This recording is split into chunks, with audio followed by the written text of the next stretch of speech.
আসসালামু আলাইকুম ওরহমতুল্লাহ বরকাতুহ ইন্নাল হামদুলিল্লাহ ওয়াসসালাতু ওয়াসসালামু আলা রাসূলিল্লাহ ওয়া আলা আলিহি ওয়া আসহাবিহি ওয়া মান তাবিআ বিহুদাহ আম্মা বাদ। সুপ্রিয় দর্শক শ্রোতা ভাই বোনেরা, আমাদের জীবনের তিনটি ধাপ বা স্তর রয়েছে। একটি তো দুনিয়ার জীবন, পার্থিব জীবন, আরেকটি তো আখিরাতের জীবন, পরকাল। আর এই দুনিয়া এবং আখিরাতের জীবনের মধ্যবর্তী আরেকটি জীবন আছে, যেটাকে আমরা কবরের জীবন হিসাবে জানি। কোরআন কারীমের ভাষায় যেটাকে বারজাখের জীবন বলা হয়েছে। সূরা মুমিনুনের ১০০ নম্বর আয়াতের শেষের দিকে এসে আল্লাহ সুবহানাহু ওয়া তাআলা ইরশাদ করেন, ওয়া মিন ওয়ারাইহিম বারযাখুন ইলা ইয়াউমি ইউবআসুন।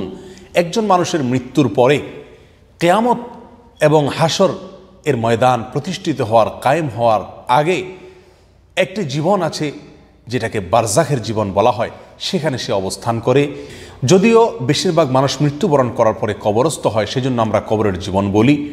কিন্তু একটি মানুষ মৃত্যুবরণ করার পরে কবরস্থ না হয়ে তিনি বাঘের পেটে চলে যেতে পারেন, অথবা আগুনে ভস্ম হয়ে ছাই হয়ে যেতে পারেন, অথবা সমুদ্রের পানিতে নিমজ্জিত হয়ে সেখানে পচে গলে মিশে যেতে পারেন, একাকার হয়ে যেতে পারেন, কোনো মাছের পেটে খাদ্য হিসাবে চলে যেতে পারেন। এরকম নানা ধরনের সম্ভাবনা রয়েছে। তারপরেও যেহেতু বেশিরভাগ মানুষ কবরস্থ হয়, সেজন্য সাধারণত আমরা বারজাখের জীবনকে কবরের জীবন হিসাবে জানি। এই বারজাখের জীবন বা কবরের জীবনে একজন মানুষের অবস্থা কেমন হবে? আমরা জানি দুনিয়ার জীবন হলো কর্মের জীবন। এখানে আমল করতে বলা হয়েছে। ভালো কিংবা মন্দ আমল করবার সুযোগ এবং শক্তি, সামর্থ্য আল্লাহ সুবহানাহু ওয়া তাআলা দিয়ে রেখেছেন। আর আখিরাতের জীবনে, দুনিয়ার জীবনের এই কর্মের ফলাফল আল্লাহ সুবহানাহু ওয়া তাআলা ভালো হোক কিংবা মন্দ হোক আল্লাহ তাআলা দান করবেন। কিন্তু আখিরাত এবং দুনিয়ার জীবনের মধ্যবর্তী যে জীবন, বারজাখের জীবন, সেখানে তো আমল আর নেই। মৃত্যুর সঙ্গে সঙ্গে আমলের দুয়ার বন্ধ হয়ে গেছে। আর চূড়ান্ত ফলাফল আখিরাতে বিচার দিনে, বিচার কায়েম হওয়ার পরে, আল্লাহ সুবহানাহু ওয়া তাআলার রায় ঘোষণা হওয়ার পরেই ফলাফল শুরু হবে। তাহলে বারজাখের জীবনে একজন মানুষের অবস্থা কি হবে?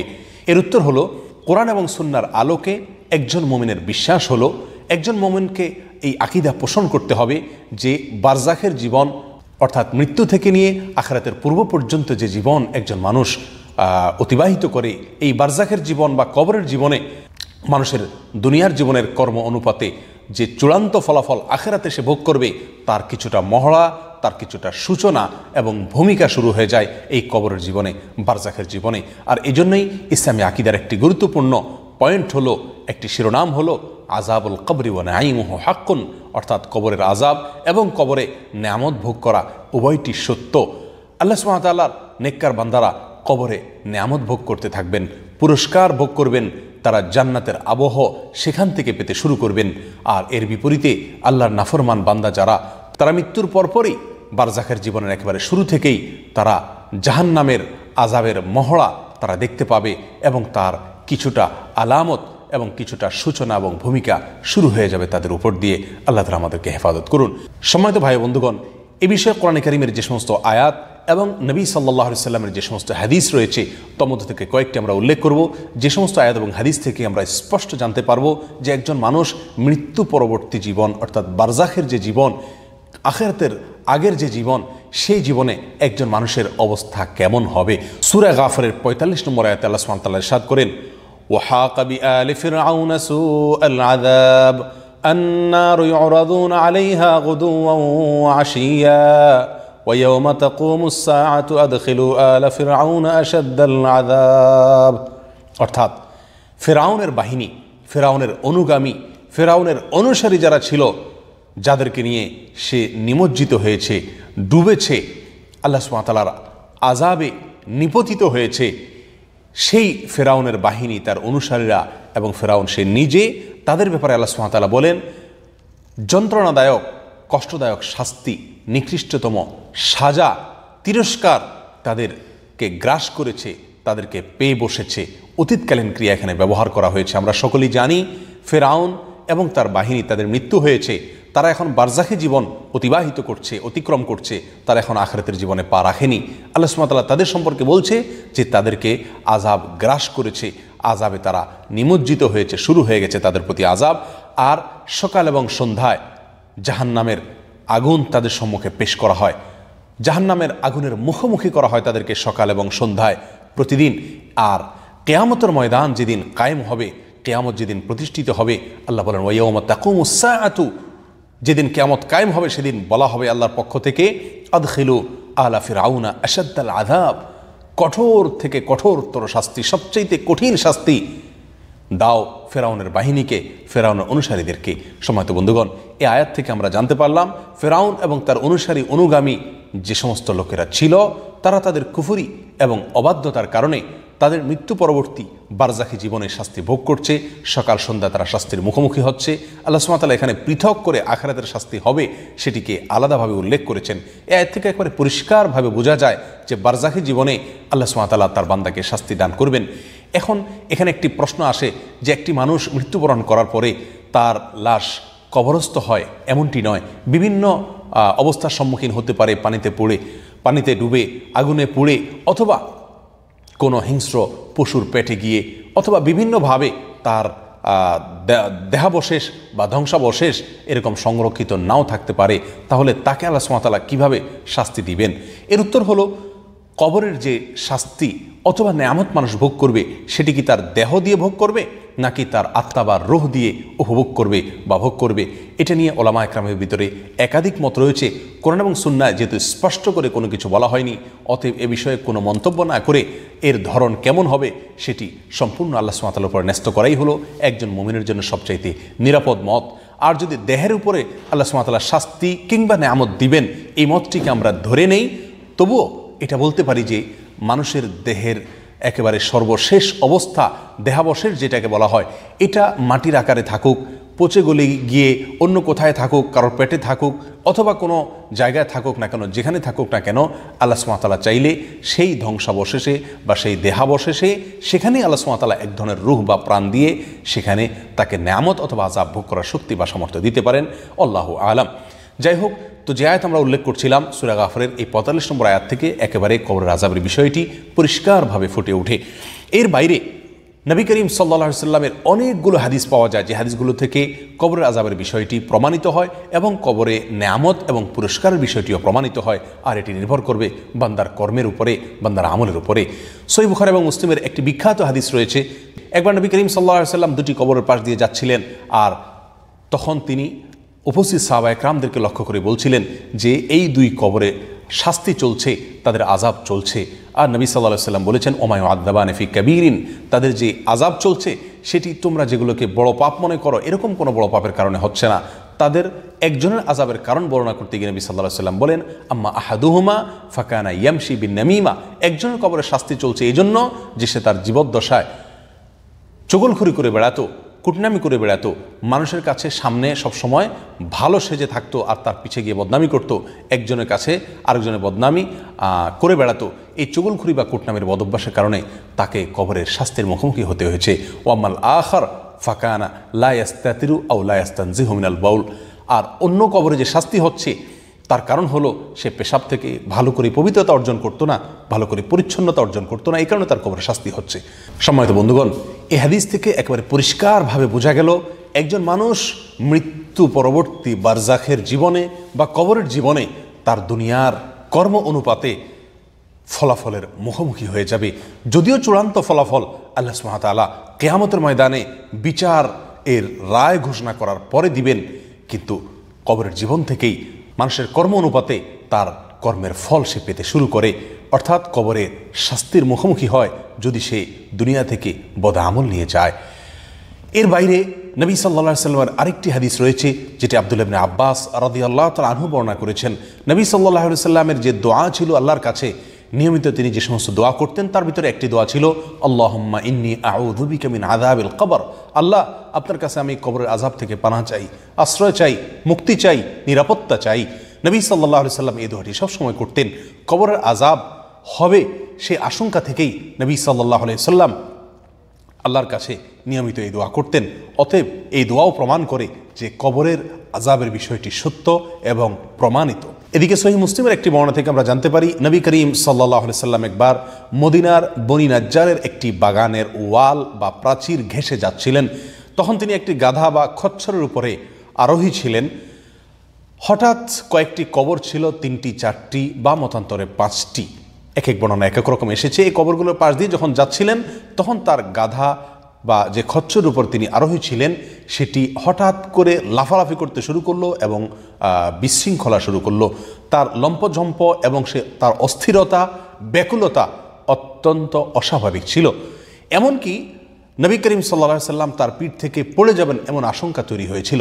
তখন নবী সাল্লাল্লাহু আলাইহি সাল্লাম যাত্রা বিরতি করে সেখানকার লোকদেরকে জিজ্ঞাসা করলেন যে এই কবরে যারা শায়িত আছেন তাদের সম্পর্কে আমাকে কে জানাতে পারবে বা কে তথ্য দিতে পারবে।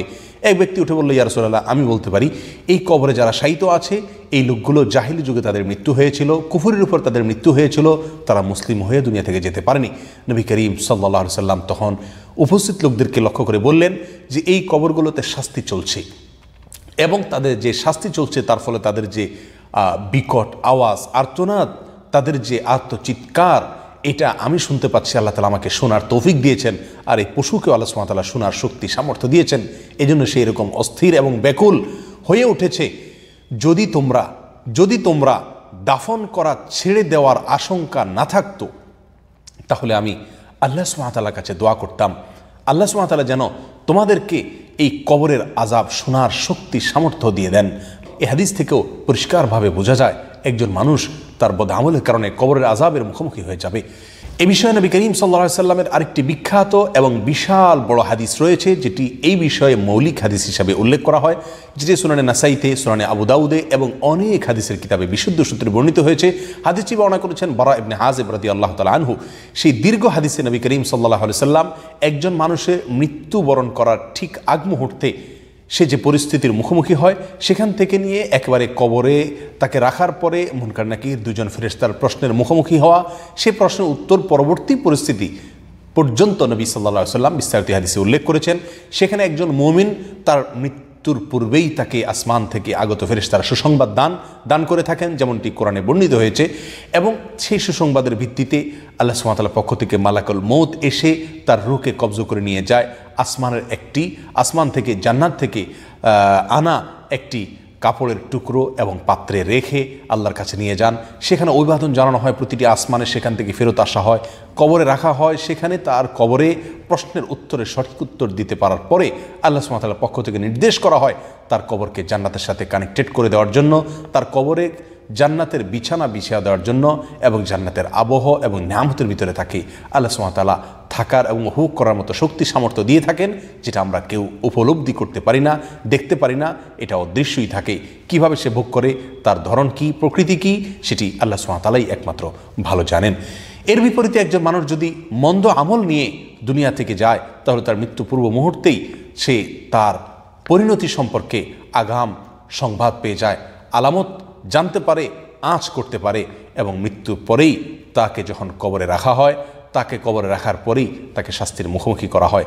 বিস্তারিত বিবরণ রয়েছে এই হাদিসে, যেটি বর্ণনা করেছেন বারা ইবনে আযিব রাদিয়াল্লাহু তাআলা আনহু। সম্মানিত ভাই বন্ধুগণ, কোরআনে কারীমের সূরা গাফিরের ৪৫ নম্বর আয়াত এবং সহিহ বুখারী মুসলিমের এই কয়েকটি বর্ণনা এবং আবু দাউদ নাসাইয়ের এই বিখ্যাত বিশাল বড় বর্ণনা, এই সমস্ত বর্ণনা থেকে আমরা জানতে পারি কবরের আযাবের মুখোমুখি হতে হয় বান্দার বদআমলের ফলে। এবারে আমরা জেনে নেই কোন বদআমলের কারণে, কোন কোন গুনাহের কারণে সাধারণত মানুষ কবরের আযাবের মুখোমুখি হয়ে থাকে। এ বিষয়ে আল্লামা ইবনুল কাইয়্যিম রাহিমাহুল্লাহ তার বিখ্যাত কিতাব আর রূহের ভিতরে তিনি উল্লেখ করেছেন কবরের আযাব হয় যে তার কারণকে দুইভাবে উল্লেখ করা যায়, একটি বিস্তারিত কারণ আর একটি সংক্ষেপ কারণ। সংক্ষেপে বলা যায় এভাবে যে কবরের আযাব হবে ওই সমস্ত বদআমলের কারণে যে সমস্ত বদআমলের ফলে একজন মানুষ জাহান্নামী হয়, জাহান্নামে নিয়ে যায় যে সমস্ত গুনাহের কাজে, সে সমস্ত অপরাধগুলোই কবরের আযাবের অন্যতম কারণ।